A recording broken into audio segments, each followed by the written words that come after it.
Thank you for joining us at this early morning session on cross-sector partnerships and getting started with county-based cross-sector collaboration. My name is Neil Berto. I am the Executive Director of the Intersector Project, which is a nonprofit organization that looks at different forms of government, business, and nonprofit sector collaboration in the United States, particularly at local and state and county levels. I'm going to share with you a little bit about the project in greater detail, just to outline what we're going to go through today. I'm going to share what the Intersector Project has learned about cross-sector collaboration in the United States over our 5 years of work on this topic. But the bulk of our time together will be focused on learning from some great examples of county-based cross-sector collaborations with Pat, Adam, and Maury here. And we'll then open it up for some Q&A for any questions you might have for myself or the panelists. One of the things that we want to ensure you walk away with from here is an understanding of what resources and research is available to assist you with your work that may increasingly involve cross-sector collaboration. Whether you're just being introduced to the idea of cross-sector partnerships or whether it's something that you've been doing for 30 years, there's a growing amount of research and resources from organizations like the Intersector Project to kind of support your work. And I think more and more people recognize that one sector alone, whether it be government, business, and the nonprofit sector, aren't going to solve all of the problems that we're increasingly facing. And so it's very much a question of how do we do these partnerships better, improve their performance, rather than are they a good idea. One of the things that we're going to focus on today is what happens in the formative stages of a cross-sector partnership. So we want to deepen your understanding of some of the key early stage tactics. The Intersector Project studied 40 successful cross-sector partnerships over the last 2 years, and we've summarized our findings and want to share some of those with you today. And the third point is acknowledge the growing number of ways in which government, business, the nonprofit sector are working together. We often say collaboration and partnership are two words that are maybe hopelessly ambiguous. There are so many different types of partnerships, so many different types of collaborations. Many of them are well-intended and achieve their objectives. But in many cases, the tactics that are appropriate for one particular type of collaboration may be, in fact, helpful to others. And so we believe there are common elements to successful cross-sector partnerships, and we'll talk a little bit about a few of those today. The way we think about cross-sector collaboration and have found that many public sector practitioners interact with the topic is simply thinking about collaboration as the sharing of resources, often with some joint risk and reward sharing between multiple actors. And while the Intersector Project and our work has focused particularly on tri-sector collaborations, so initiatives where there's a government party, a business party, and a nonprofit sector party, there are, of course, many examples of bi-sector partnerships as well as interagency partnerships. Today we'll focus primarily on the tri-sector piece.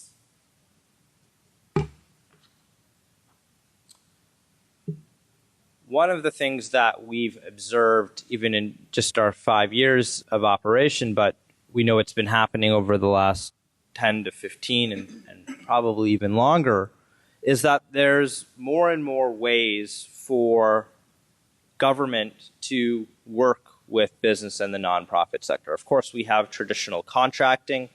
There are some efforts to make contracting more collaborative. There are also a growing number of task forces, initiatives, innovation centers that are finding ways to harness public sector resources alongside private sector and nonprofit sector resources. One of the tricky things with the discussions like this is there are many different terms used to describe similar phenomena. We've all heard the term public-private partnership. Collaborative governance has been another topic that has resonated, where it's just focused on shared decision-making. The latest phenomena is collective impact, which often involves nonprofit sector partnerships. And then, of course, we have multi-sector partnership and cross-sector collaboration. And it can get challenging to determine what are we actually talking about when there isn't a shared language for collaboration.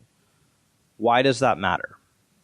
Well, one of the things that we've observed in both our case study research as well as looking at new partnerships is different practitioner expectations on what collaboration might mean in terms of the practices, the protocols, and what the performance might in fact look like. Public-private partnership is a term that, of course, is broadly used in transportation and infrastructure financing. When you use the term public-private partnership in education or community health programs, it often has a different meaning. And so being aware of that context and the language that's appropriate for your particular field is important. There's also a spectrum of activities that constitutes collaboration. We've seen the things that are positioned primarily as consultative be rebranded as collaboration. And then we've seen truly collaborative efforts, which we would argue often involve shared discretion and decision-making being allocated according to expertise. It's not that one type of collaboration is better than others. It's not that one type of cross-sector interaction is better than others. But there are some types that are more appropriate for solving particular types of problems. So there are cross-sector partnerships to solve financing problems. There are cross-sector partnerships to solve managerial problems. And there are cross-sector partnerships to address governance issues. And these all require navigating the differing languages, cultures, and practices of multiple sectors. I think one of the things we hear most often from some of the work we've done with different public sector groups is that people feel like there's more attention on this topic, and there's a rising public expectation that government is more collaborative. And that is a challenging thing to put into practice in many cases. The challenges for a nonprofit sector practitioner or a business sector practitioner are very different when it comes to diagnosing opportunities for collaboration, designing what those solutions might look like, of course, implementing with a reasonable time cycle, and then to what extent these are being evaluated is highly varied, but there are differing expectations on what that might look like in the public sector as well. All of this to say, with rising public expectation and a growing amount of government involving business and the nonprofit sector in public service delivery, it's increasingly important for us to be smart about where, when, if, how, and why we collaborate.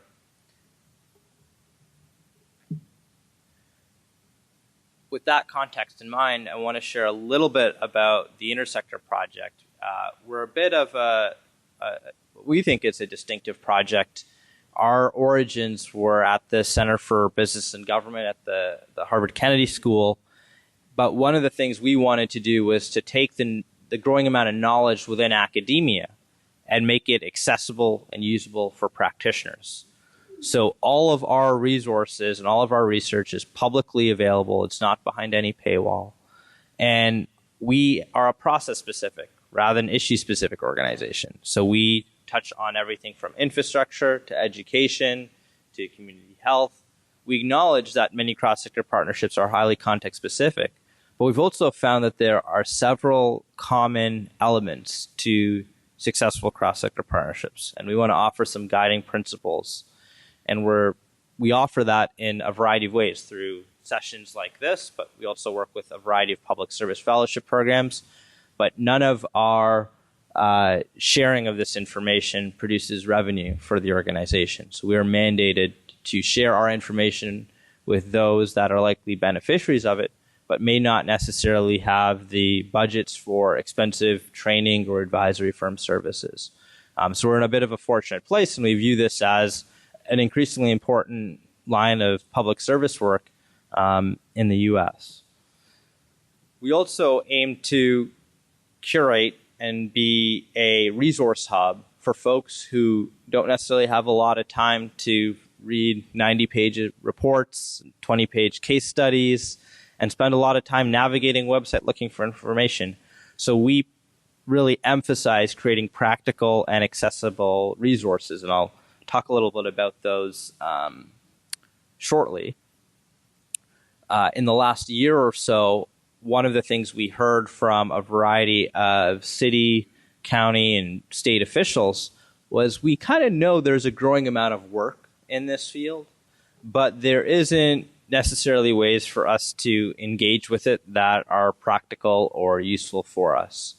And so we aim to address this research practice divide by highlighting research that we think has some potentially practical takeaways, and we engage with the academic community on this topic and try and encourage them to distill the articles they might have worked on for a couple of years into 2 paragraphs and some practical points, and offer some assistance and direction to resources.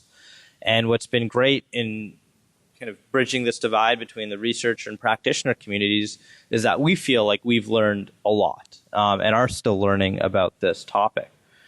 We've engaged everyone from NASA to small local community groups that are just trying to find ways to work more effectively with their local government as well.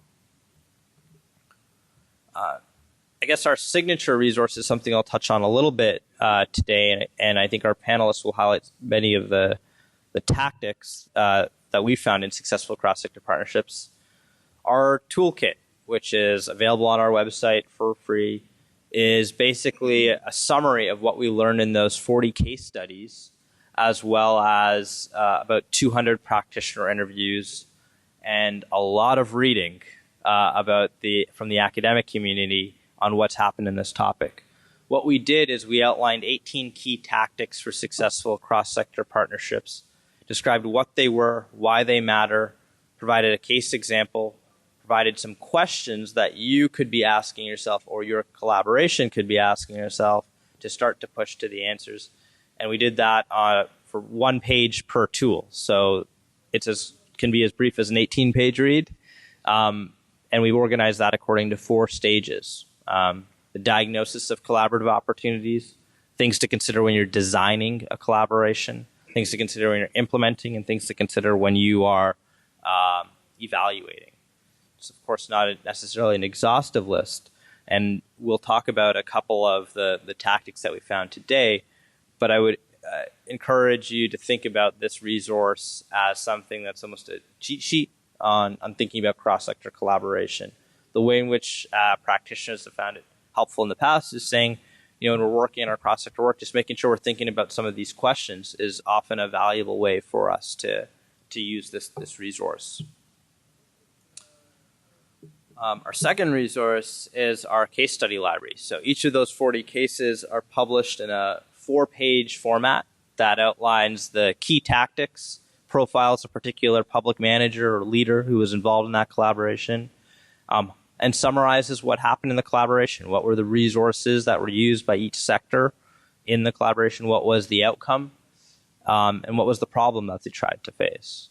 The way in which these cases have been used is not only just to promote the collaborations that have been involved in the case study, but also just as a way of providing a practical example for this sometimes abstract concept of collaboration. And when communicating with internal or external stakeholders, these types of examples have often proven to be valuable. We think of ourselves as an organization that wants to work with practitioners in need, and examples we've heard are often kind of important points. It's also proven to be a valuable tool for engaging local media. One of the things the Intersector Project is working on right now is looking at how the media covers cross-sector partnerships, particularly at local and county levels. And many public sector practitioners are being approached by journalists and media to find out about collaborations. And oftentimes journalists may not necessarily have the experience or expertise to think about a collaboration in a particular way. And so we found that sometimes these examples can be helpful for showing what success might look like. And so our case study library is also available on our website. Our newest resource is our resource library. And so I mentioned there's decades of work on this topic, and some of it might be entrenched in academia in some ways, but there's also a lot of work that's being done by think tanks, by other nonprofit organizations, by different public sector associations. And so we wanted to create a one-stop shop for people who wanted to learn more than what the Intersector project could produce. And so we've curated this library that provides a collection of resources. I think right now we have about 350 on there, and it's organized by type, case study, reports, toolkits, etc. So depending on what your interest is in cross-sector collaboration, there's hopefully a way in which this library can be helpful to you. And then lastly, our effort to bridge the research practice divide has led to a monthly research briefing. So we outline 5 to 7 articles that have just been released by academic or non-academic groups to show what the latest research is suggesting in the field. We do an interview with a particular researcher, which is called our Researcher Insights, and get them to highlight some practical takeaways from their work. And our Research to Practice does much the same. Stepping back and into the actual process of collaboration. And I think one of the things that we've learned is many people are for collaboration. It's hard to be against collaborating. But the process of actually beginning a collaboration is tricky. It's a high risk, high reward proposition in many cases. One of the things that we've learned about collaboration is that in nearly all cases, including the 40 that we studied, they all take longer than anyone expects them to. And there often are unrealistic expectations on how quickly it can take to deliver results.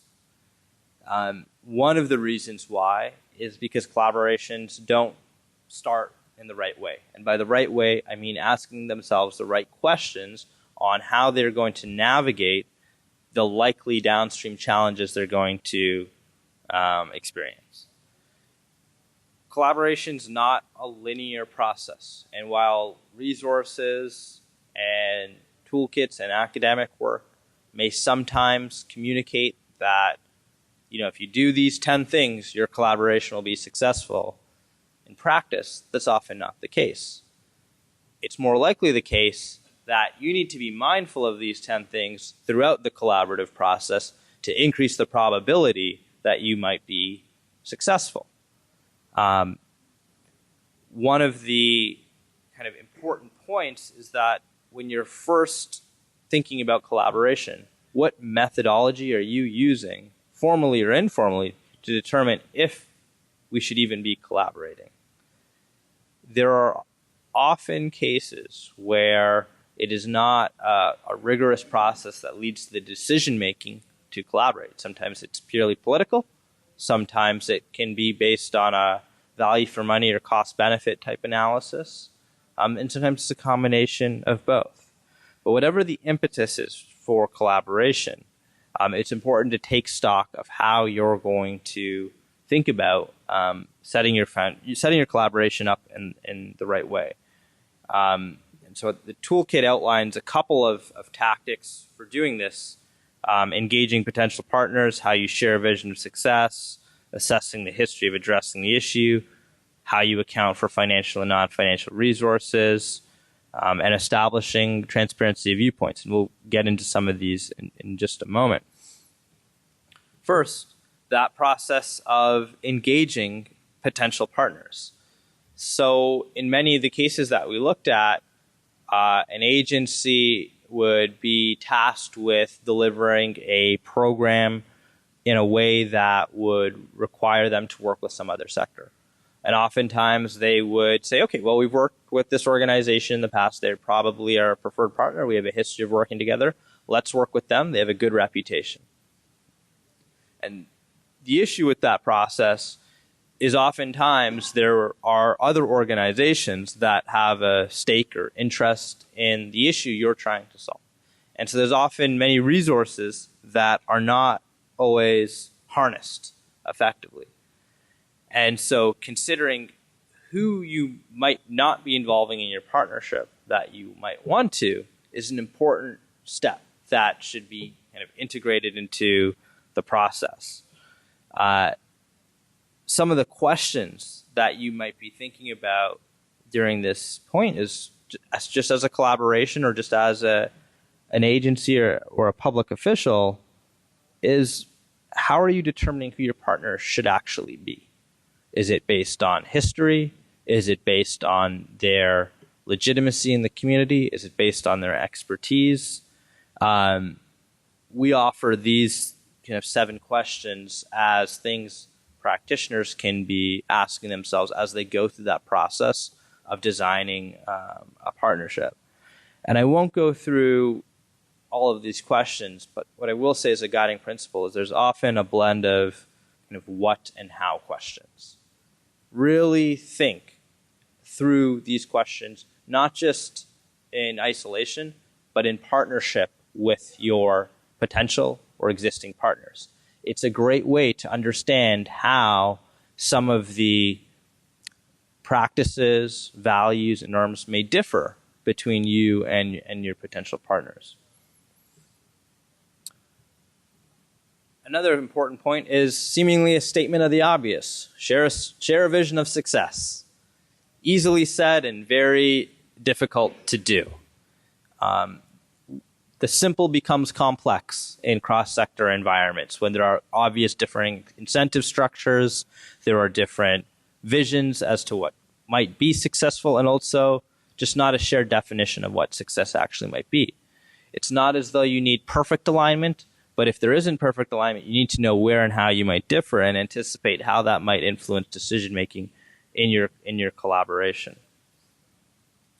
The benefits of sharing a vision of success are obvious. It's going to be much easier to navigate difficult decisions that are expected or unexpected that arise during the lifespan of a collaboration if you really are committed to a particular goal.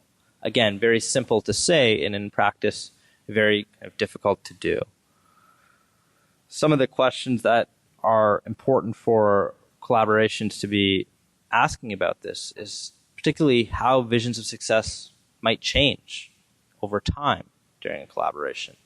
Many cross-sector collaborations are multi-year efforts with different checkpoints, and understanding early on if and how a partner is permitted to back out, adjust what they think is necessary, is a better discussion to have before those disagreements begin. And it's good to know what flexibility might exist for you or for your partners when the going gets tough. Everything from kind of dispute resolution mechanisms to deciding, should we be regularly reviewing? Is our vision and definition of success still sensible given what we're experiencing?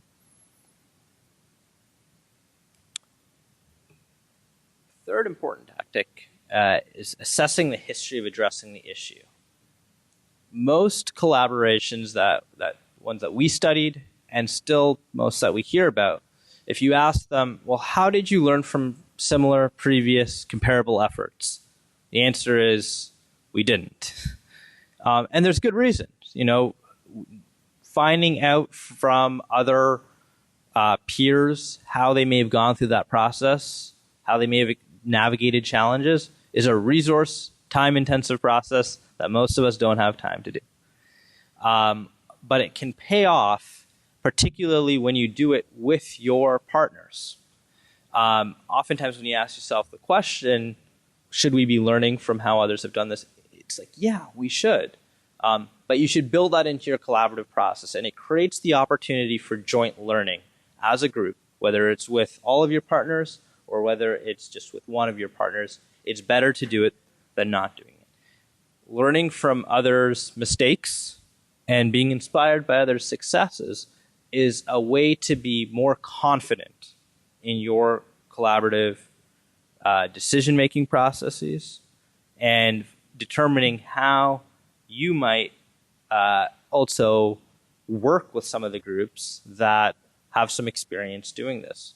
There were a couple of collaborations that we looked at that said when they built this or when they started thinking more about how we might look at the history of collaboration in our city and our county, they identified a number of individuals that they wanted to bring into the process, either formally or informally. And so it also has some effects on how you might engage potential partners as a group. Just some basic questions for what you might be looking at when actually trying to assess the history of how that problem's been addressed. It's contextual factors. What have things like the MOUs looked like? Which types of firms have been involved in supporting a collaboration in project management? And even just deciding what we might learn from this. What are our objectives for looking at previous efforts? These types of preparatory activities, whether it's being thoughtful about how you engage partners or defining what success might look like, or even looking at the history of the issue, are really good ways for building a shared spirit and knowledge and confidence in a collaboration. And this is before you even started trying to design or implement your program. And the result is typically higher trust levels, which, again, is one of those things that's seemingly obviously important, but really essential for kind of later in the collaboration. So it's almost as though these are what we sometimes call like the tactics you might do on a retreat. In practice, it might be what you do in a boardroom for a couple of hours, but it is helpful. And I think investing 3 to 4 hours with your partners very early on in a collaboration to think about some of these things saves you 30 to 40 hours downstream when you start to have issues that you otherwise wouldn't have identified. The last tactic that I want to talk about, and then we're going to shift course, is just the process of accounting for the resources. So cross-sector collaborations, of course, need financial resources, but oftentimes the non-financial resources are particularly important to the collaboration success. And what I mean by that is the political legitimacy of a collaboration, the credibility of the leadership. So the types of leaders and managers who are typically very successful in cross-sector partnerships are those with meaningful work experience in multiple sectors. So we like the term triple strength leadership. If you have a manager or leader involved in your collaboration that has the credibility and respect across all partners, they are the most valuable asset you will have in your partnership.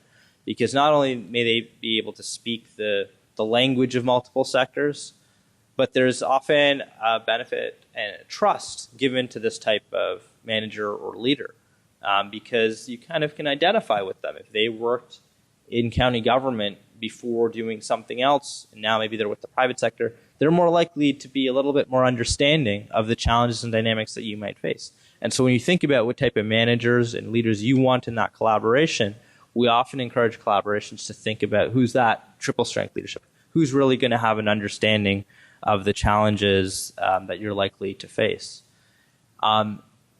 Another point on non-financial resources is the often untapped expertise of the nonprofit sector. Many groups and organizations, both in government and in business, look at the nonprofit sector exclusively as a place where there might be some interesting knowledge, but we know that they're going to be asking us for resources, and we don't have resources at some point. And in fact, more and more nonprofit organizations, in fact, want to use cross-sector collaboration as a way of delivering their services in more effective ways. And so there's often a joint incentive to work collaboratively and match resources in ways that allow public problems to be addressed in different ways. A couple of the questions that we think are important for accounting for resources is just encouraging transparency on what's going to be available and what's not going to be available at the outset. So in many cross-sector partnerships, if you're working with a larger organization, there's often an expectation that majority of the resources are going to come from that larger organization. And that may be true in some cases, but it's really good to address that issue as early as possible in the collaboration.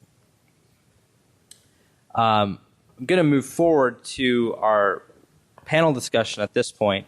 If you're interested in more of those tactics that we outlined just now, all of them are available in the toolkit, and I'll be around and happy to talk about them in greater detail.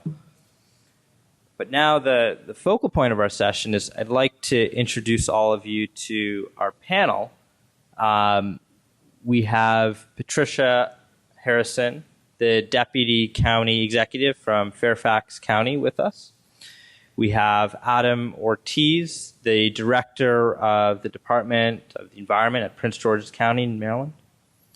And we have Maury Thompson, the Assistant County Manager of Johnson County, Kansas, with us. And what I might ask just at the outset is perhaps, just starting from left to right, to maybe summarize in a couple of minutes what you've been doing on cross-sector partnerships in your county. Sure. Good morning, everybody. Adam Ortiz, Prince George's County. And for those of you who aren't from this region, Prince George's County is the big county to the east of Washington, D.C. We're about 500 square miles, about 900,000 people, and also the heart of the Chesapeake Bay region. And as the head of the environment for our county, along with 10 other counties in the state of Maryland, we are under a series of laws and regulations to step up our game in cleaning up the Chesapeake Bay. So right here in this region, a variety of states drain into the Chesapeake Bay. It's a historic natural resource and also an economic driver for this area. But what science has shown us is that we've been able to control agricultural pollution, wastewater pollution, and sewage pollution and make gains. But the fastest growing source of pollution in the Chesapeake Bay is from stormwater runoff from urbanized areas. So the law has challenged all of the counties in Maryland that drain into the Chesapeake Bay to treat stormwater runoff from impervious surfaces. So I could bore you with a lot of details, but what that means is that we have to install filters in our county to treat 15,000 impervious acres, parking lots, and roads. And what that means is about more than 40,000 small construction projects to filter the water. That's a big lift. And as we all know, government has strengths and it certainly has weaknesses. One of the weaknesses is government is not fast. It's very slow. We're under a very strict timeline to do this work. And we're also very limited in the areas that we can put these filters. So in the spirit of the principles here, we've engaged in a partnership methodology towards meeting these goals. It's based on the principle that, we're all in this together. Whatever sector that you are, whatever job you have, wherever you live, the environment is a common good, which presupposes that we all have something in common and that we have common ground and we can contribute to making progress together.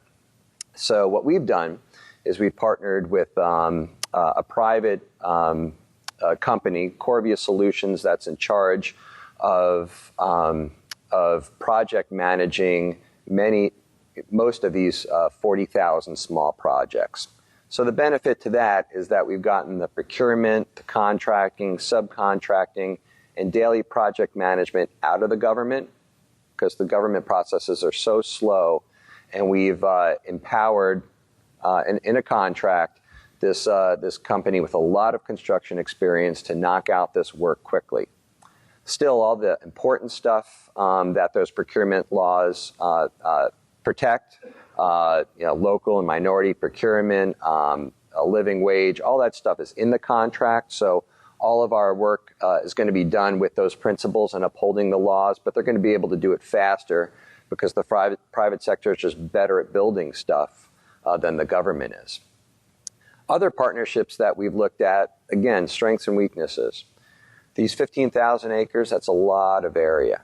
There's only so many government properties and roads that we can really build on. So we wanted to partner with private property owners to be able to treat their stormwater runoff from their parking lots and buildings. So we reached out to churches, and we've engaged churches. Churches are big places. They have lots of parking lots, and we really wanted to partner with them. So how do we reach out to them? And again, some of the principles in the presentation. It's find common ground and common goals. Everybody wants clean air and water. And to the churches, they found their own interest because they felt that they were stewarding the care of God's creation, a very, very sacred responsibility. So they wanted to step up. So make a long story short, we have 130 churches signed up to partner with us. They've let us come onto their property to install stormwater filters on their parking lots and treating the water from their roofs. And furthermore, they've also agreed to help promote the idea of environmental stormwater stewardship to their congregations. This is important because we really need the participation of homeowners and business owners to meet environmental goals, because the challenges that we face, and we'll hear other examples, are multifaceted, they're interdisciplinary, and they require a multifaceted interdisciplinary response from as many people as possible. At risk of overspeaking, I'll just mention quickly that we've also partnered with private businesses, universities, research institutions, nonprofits to continue to advance our goals of clean water, and I'm happy to engage in more of the discussion as time goes on. Thanks. Good morning. I'm Maury Thompson, Assistant County Manager for Johnson County, Kansas. A little bit of context. We're a county of about 585,000, the Kansas City metropolitan area, southwest quadrant of that metro area. My responsibilities there for Johnson County include oversight of our health and human services programs as well as public safety. So really a nice intersection of a lot of the work I know that many of you in the room are doing. When I think about our significant collaborations over the years, trace our history back about 24 years to 1993, when we developed our JIMS system, JIMS, Justice Information Management System. It was a collaboration of public sector, nonprofit, and business to a small extent coming together to develop one shared information system for our justice-related issues in the county. And it involved our Department of Corrections, the District Attorney's Office, the district courts, of course, which involved about 4,000 local attorneys, all having access to this shared data system, allowing us to create a paperless district court system. Federal agencies also participate in that, as well as nonprofit organizations. CASA, Court Appointed Special Advocates, as a member contributor of that, as well as local title companies. So we had a long history of very successful collaboration, which has really been allowed us to build from that success. Fast forward to 2008, we began to look then at our health and human services system and identifying some of the same needs we had identified on the justice side, and began to create what we now call MyRC, My Resource Connection, which was pooling the data systems from our health and human services departments together to find commonalities, common clients that we had multiple case managers for, trying to reduce the burden not only on the client but on our staff as well, building for greater client success. We did that again in 2008. Over the last couple of years, we've branched out from that and then now included our emergency medical services, which I happen to oversee as well. We do have the luxury in Johnson County where the county-wide ambulance provider, so we control that system as well. And I might mention in the county departments, the mental health center, as many of you will realize, is a key to shared collaboration and data across health and human services systems, and particularly with the intersect with public safety. That is a department of county government, so hate to use the word, but I will. We control that piece of the service system as well, so it allows us to have access to a wealth of data. But again, we included the emergency medical services when we began to see an increase in calls for first responders that were not medical of nature. They were really a social service issue. We identified the need to try to drive that business, if you will, out of the system and get an appropriate response to a social service need at a much lower cost. So we integrated that data, which kept growing. We've now included hospital data. We have a combination of for-profit and nonprofit hospitals, about 8 in the county. We're now working with them to collaborate and share their data. Continue to build. Local fire and police departments are now providing data into that system, and we're sharing that as well. And then into the future, I'm looking into expanding that to private insurers. In Kansas, our Medicaid system has been privatized. It's managed by 3 large insurance companies. Part of the work that we're doing, I believe, is showing a financial benefit to them, so I'm interested in leveraging their data and hopefully enticing them to provide some dollars as they see cost savings to help support those efforts. Next collaborative venture that we're working on right now is a shared RMS records management system for all law enforcement, including the sheriff's office, our parks district, and schools in the county. They have identified the need, again, based on these prior successful collaborations, that we should have one shared records management system for all law enforcement. So that is underway. Last thing I would point to is a group that has been meeting in the county for a number of years. We refer to as our Human Services Coalition. It was comprised of directors of each of those agencies. Over the last couple of years, have identified the need to expand that group significantly to talk really about issues of service integration. So have expanded that to include representatives of nonprofits. One business is sitting at the table with us who uses business analytics for marketing purposes. We're talking about leveraging that data to help to find some increased opportunities there as well. That in turn has led to our continued work in looking at data and sharing that and using that information as part of our Stepping Up initiative and our Data-Driven Justice initiative, working with the University of Chicago to leverage all of that data and an opportunity to look at predictive analytics and to identify those high utilizers of services early on before they're even hitting the system too many times, to go out and outreach and provide appropriate services, again, to keep them out of those costly systems. Thank you. And Pat. Good morning. I'm Pat Harrison. I'm Deputy County Executive in Fairfax County, and I'm on the other side of the river from the Washington, D.C. area and Prince George's County. We are a county of 1.2 million. It's a large urban county, but transitioning from a suburban county. So we've got a lot of challenges as we make that transition. We are a county that's culturally, ethnically, and socially, economically diverse. And our Board of Supervisors likes to really, describe Fairfax County as one that has a lot of community engagement. Our citizens like to be engaged in the work that we do, and so we try to work with that as much as possible, but also get the work done. Today I'm going to speak with you about 2 specific programs that we've had. We really went into a collective impact approach fully about 10 years ago, looking at how do we connect all of the various work groups, task forces, committees, teams, commissions, et cetera, that the county has. And as I said, we're a very engaged county, so we literally have 40 or 50 operating groups out there that are formal, that in some cases are appointed by the Board of Supervisors, and others are just formed by various agencies, and I represent all of the health, housing, and human service agencies. So I have 9 agencies underneath my leadership portfolio. So as you can imagine, it looks like a bowl of spaghetti where it's all sort of like in there, intertwined, and not really organized.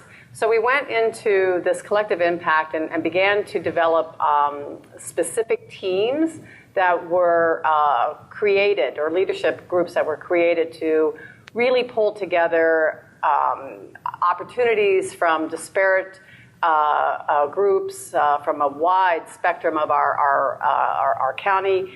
Includes government, schools, public safety, our nonprofit and faith-based organizations, our businesses and foundations and universities and so on. So each one of the various leadership groups that we've put together have a different membership and a different configuration depending on what the needs are for that particular area. So today I'm just going to talk about two that are closely connected. One is a county-wide effort.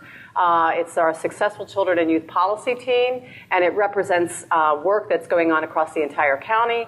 And then drilling down from that to a neighborhood level is our Opportunity Neighborhoods. Many of you may be familiar with the concept of Promise Neighborhoods. Well, in Fairfax County, we have Opportunity Neighborhoods.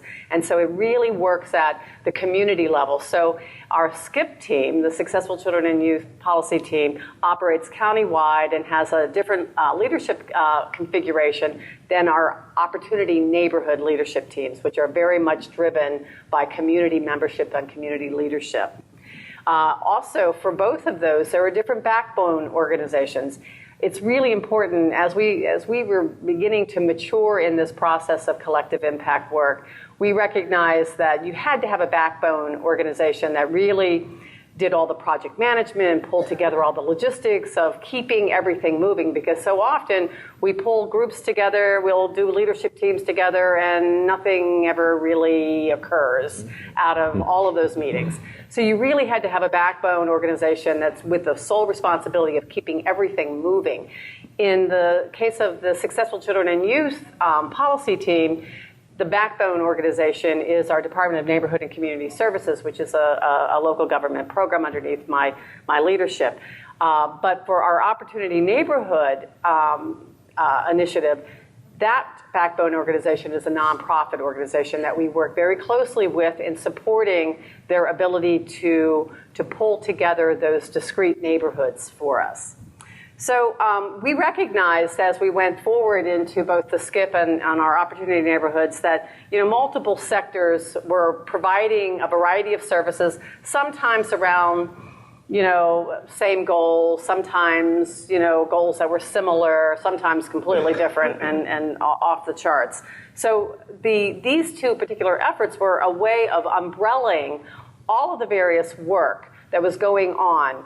And we did this strictly out of, at first, out of self-preservation, because we have so much community involvement in our county with so many different operating groups. It really was a way to, as we were in budget cuts and losing resources and needing to really streamline the work that we were having to support, looking then, how can we streamline this work as well, but also become more productive in the way that we deliver that service.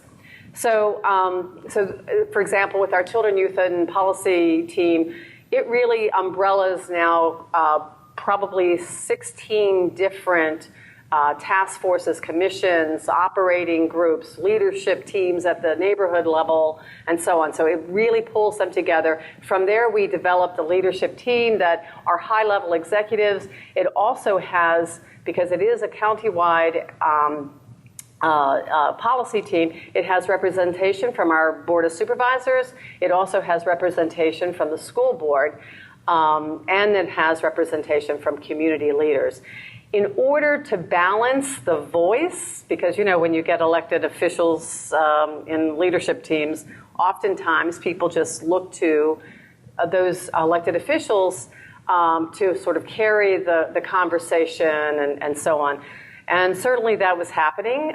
So one of the things that we did was ensure that we had a balanced representation in order to balance that voice. So we had 1/3 membership from the county, 1/3 from the schools, and 1/3 from the community groups. We also had to, as we matured in this process, we had to even go further into ensuring a balance in the voice. By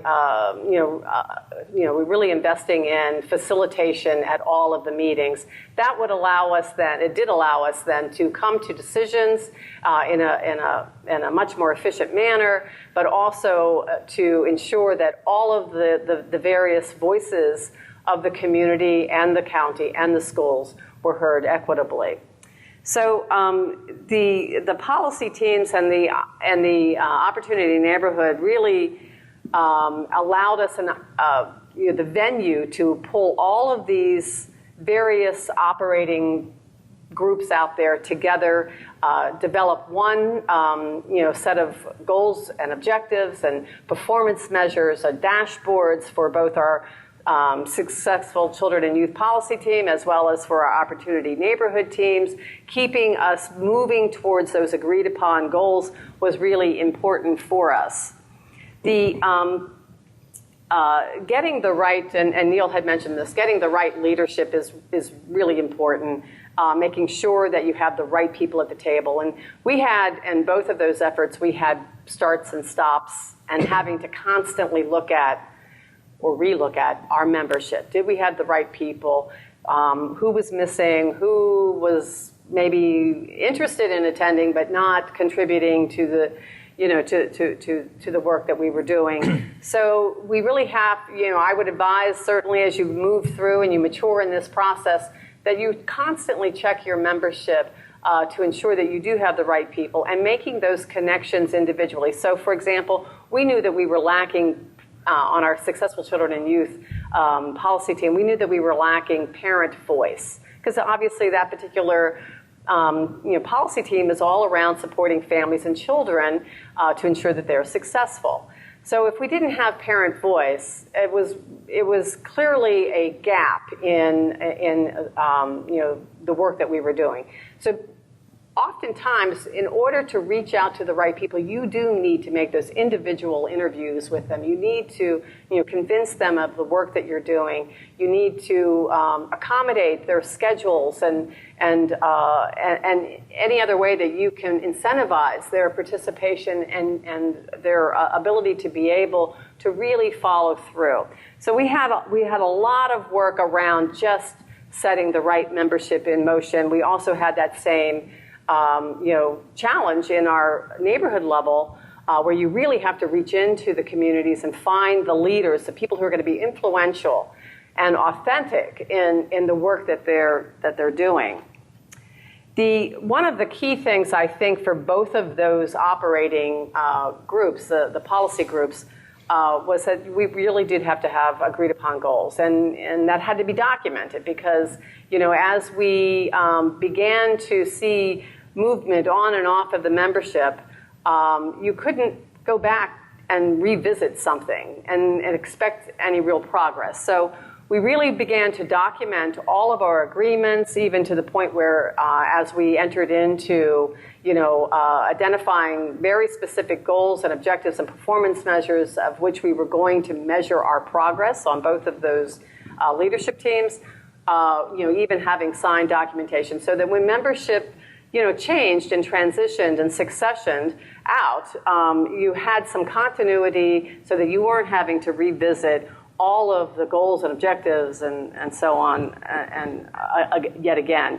So how do we organize the work is really challenging because certainly with the SCIP team, very large effort involving 30 individuals on our leadership team with literally hundreds of various agencies, nonprofits, and community organizations working together to move that work or move the needle, so to speak, on the changes that we wanted for our community. What we did is everything had to be data-driven. So decisions that we were making at the leadership team, and this is sort of common for our business partners that were on the teams. They were used to working in this environment where you use data to drive your decisions. But for government, and certainly our nonprofits and faith-based organizations, that was challenging because, one, we have lots of data, but we don't really know what to do. We don't often know what to do with it.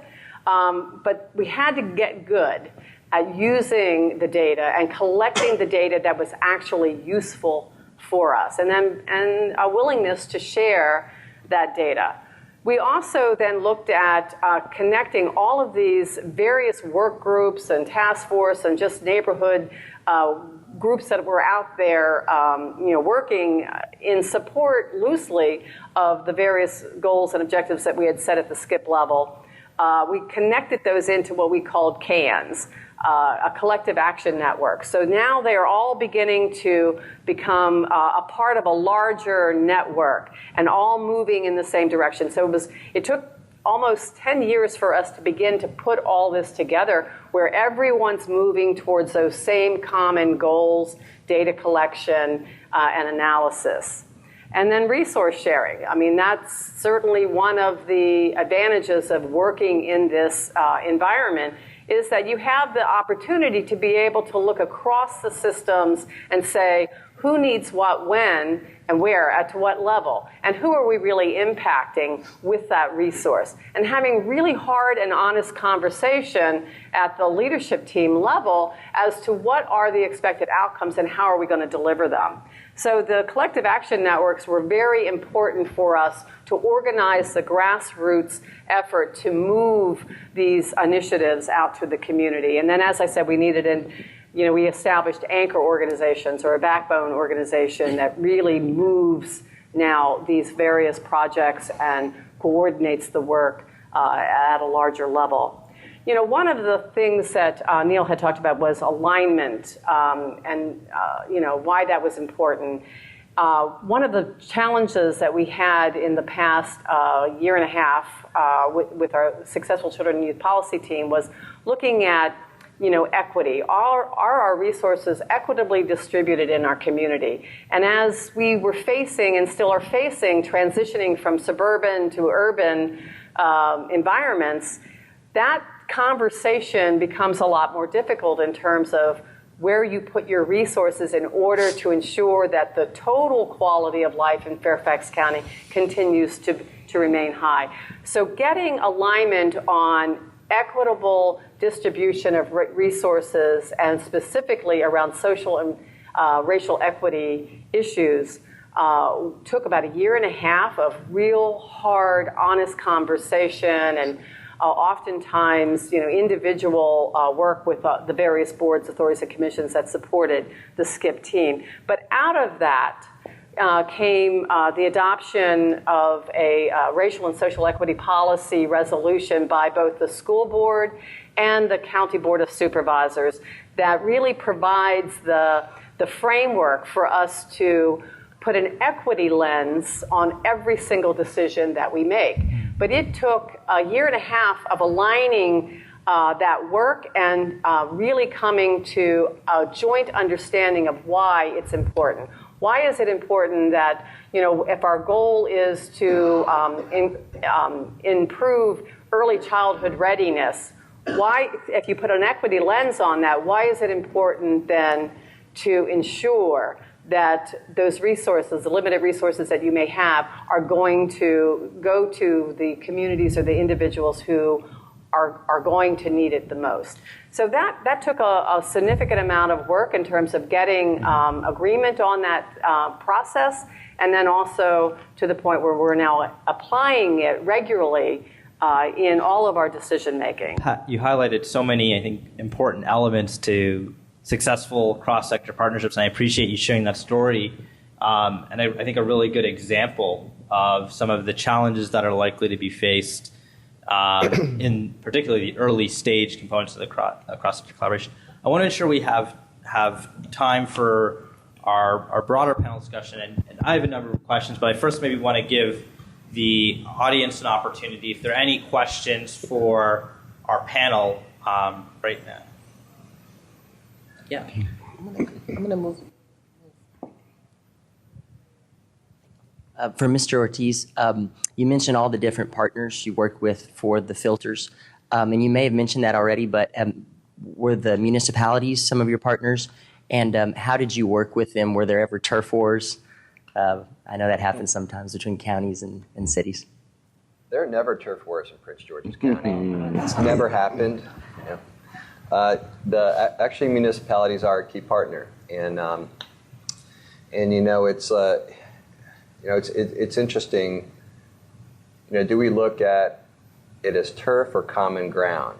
Because turf implies that there's a shared interest in something, and I have control. No, I have control. No, I have control. Right? But if everybody thinks they have control, the implication is that everybody has an interest in that. So we've tried to turn it around and really focus on alignment and partnership of common interests. So with the municipalities, as I mentioned, we're in this struggle to find places to put projects that are affordable and have community benefit. What we love about the municipalities, and in our county we have 25.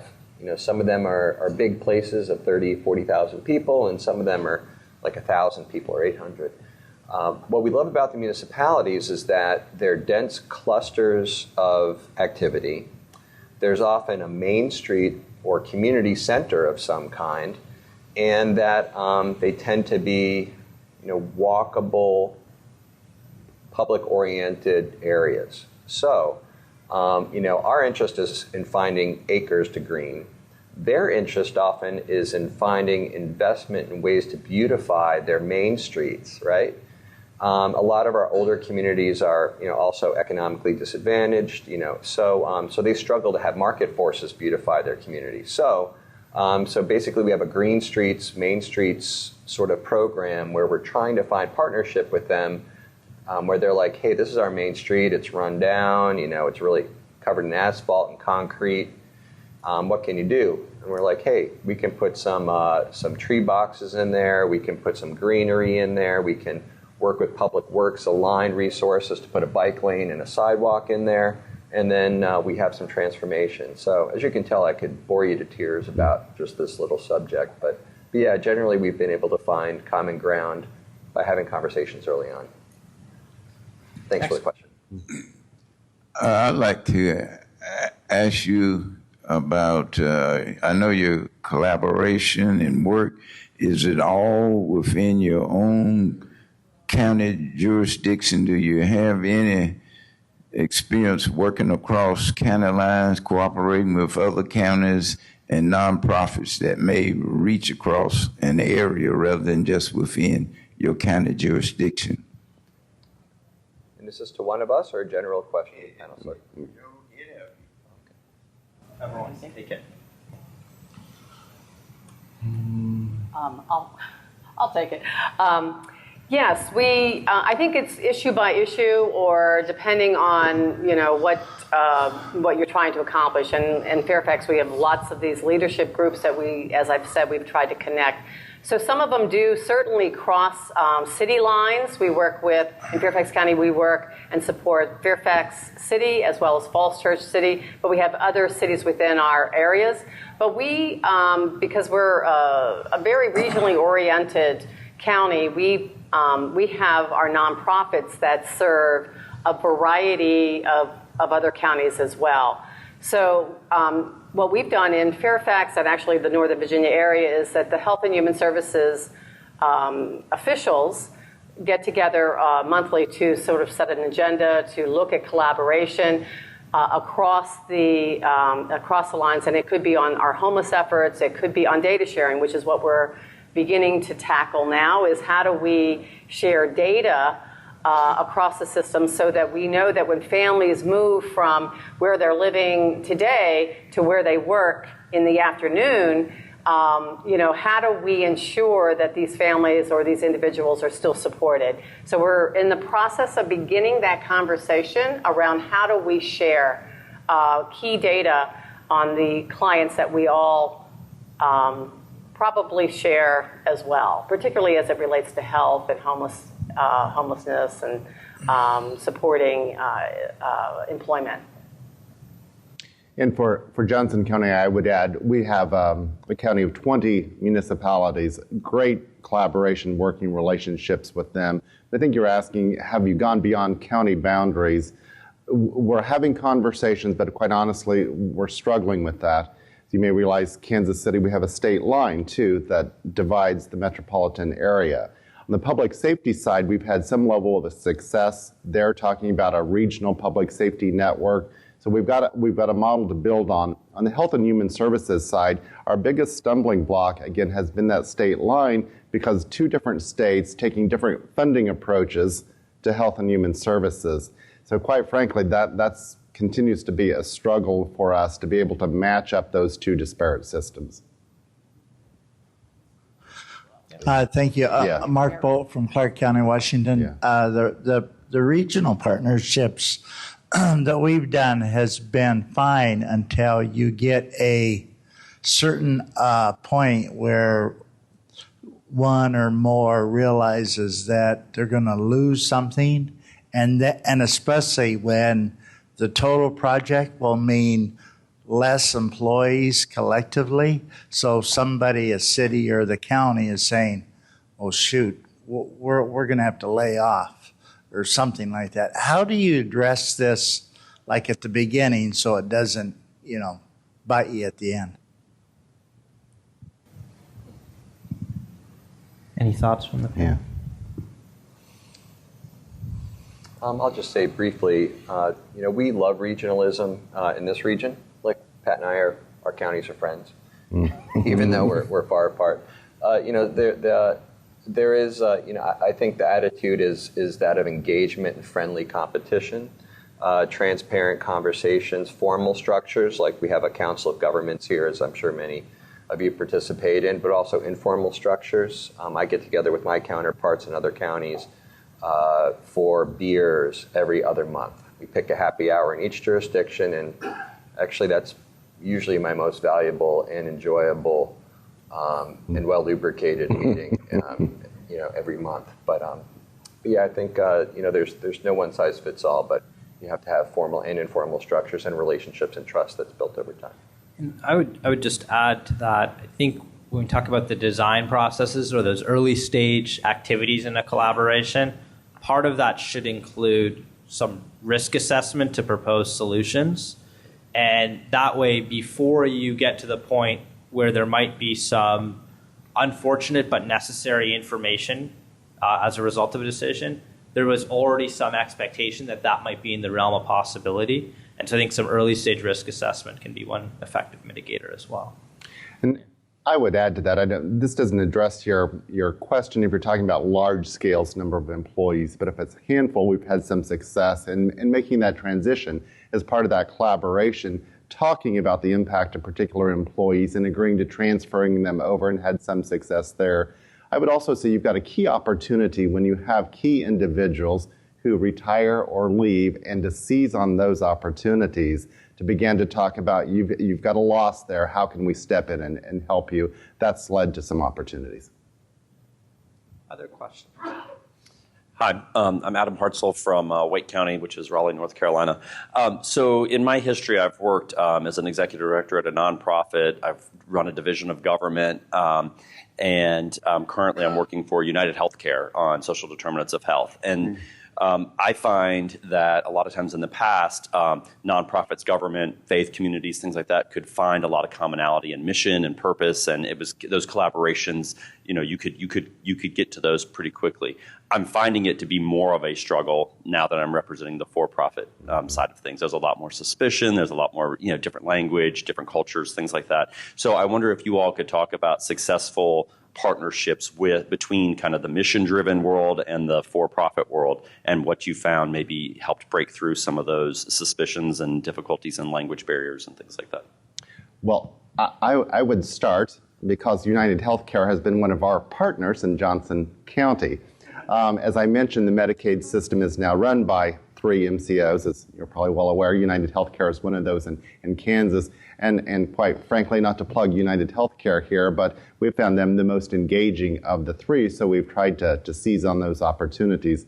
Like you, I have that background as well. I was the executive director of a nonprofit organization at one point in my career, so have that perspective as well as the government side of the house, if you will. And primarily, I'm exposed to the health and human services side. So again, we've had some opportunities to sit down and talk and to find some commonalities. The state of Kansas had started a health home program. United was heavily involved in that. I early on sat down with United and we talked about those shared goals and objectives there, and talked about some common financial incentives that we could both share. Fortunately, the state disbanded that program. But we sat down with United very quickly and talked about what a value was there, that we think that there was the financial incentive for both of us, and of course greater care for our shared clients, that we ought to talk about continuing to collaborate. So like you're suggesting, we found the commonalities and began to build on them. But I would also say you're exactly right. There is that suspicion of the for-profit oftentimes that we have to get beyond. Just to build on what Maury said, we talk a lot about the weaknesses of government, but one of the strengths of government is that there's probably no better institution to convene diverse stakeholders for a common good, right? That's our job, ostensibly, in the government. We're about the common good, short-term and long-term. And in our case, we have a large private sector partner, a lot of community groups, a lot of municipalities, a lot of advocacy groups who feel strongly about stuff. And, our ability to just be like, hey, we got to clean the water, or we got to take care of health care. Let's sit down and figure it out. What's your piece? What's your piece? What's your piece? How do we work together? That has helped take some of the pressure off of our private partner to explain and justify why they're making certain decisions. And, that's not just about making money for them, but really it's about the common good. So finding a neutral stakeholder, and I think government is the natural one to kind of bring people together and cut through suspicions and focus on, the end goal is a good way to kind of, bring the levels down. I would also reflect back to something you were saying earlier, Adam, and it's so much of it's about developing those personal relationships. Back to the United Healthcare example, we were developing some great success and good conversations with a current person, state director there. That person left, someone new came in, we had to start over. And again, building that trust and those personal relationships to be able to engage. Other questions from the audience? So the upshot was that was more happy hours. Is that what you're saying? Yes, I think that's a great idea. Yeah.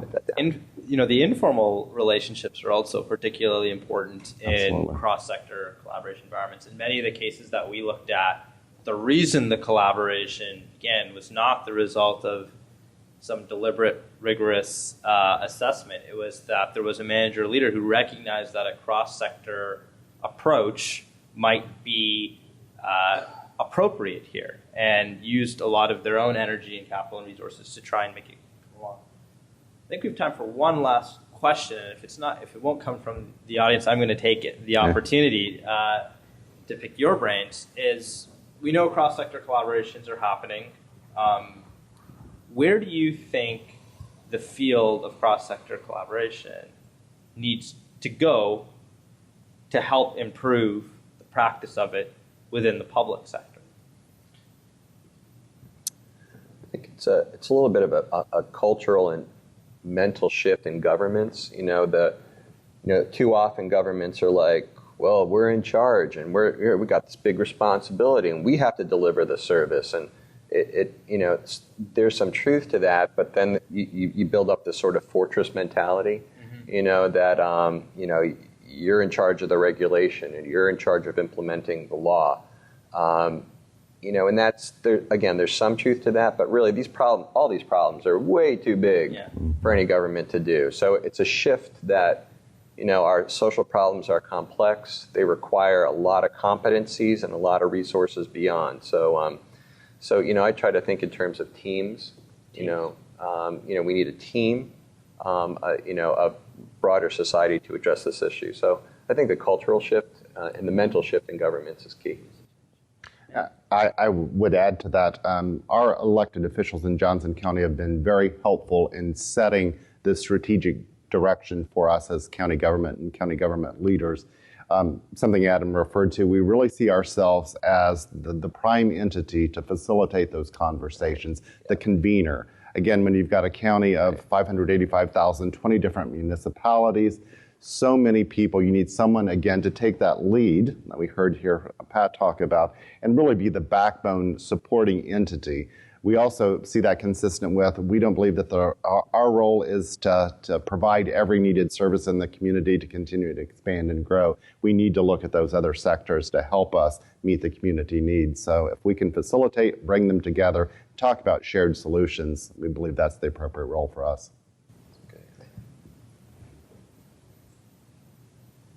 Well, I think that I certainly think that in Fairfax County, we recognize that if we're going to successfully make this transition from a suburban to an urban large county, we're going to need to have more and more competent staff who have these particular skills to be able to facilitate this type of leadership. And so over the last several years now, I've been building our workforce through a variety of training, but also as positions become vacant, repurposing those positions to become strategic coordinators of various efforts. I really believe that is the only way that you're going to sustain the efforts that are made. I've seen it happen. I've worked for Fairfax County for 31 years. I've seen it happen way too many times where we have great energy and then it just fizzles and dies and nothing really gets resolved or done. And so I'm committed to ensuring that that cycle stops and that these teams are productive and producing what they need to do and can be sustained or changed over time. But the collaboration is necessary entity, I think, in all county government. And I think it's our responsibility to be effective conveners. Thank you all so much for sharing your insights and experience with us here today. And thank you all for joining us this morning. Thank you. Thank you.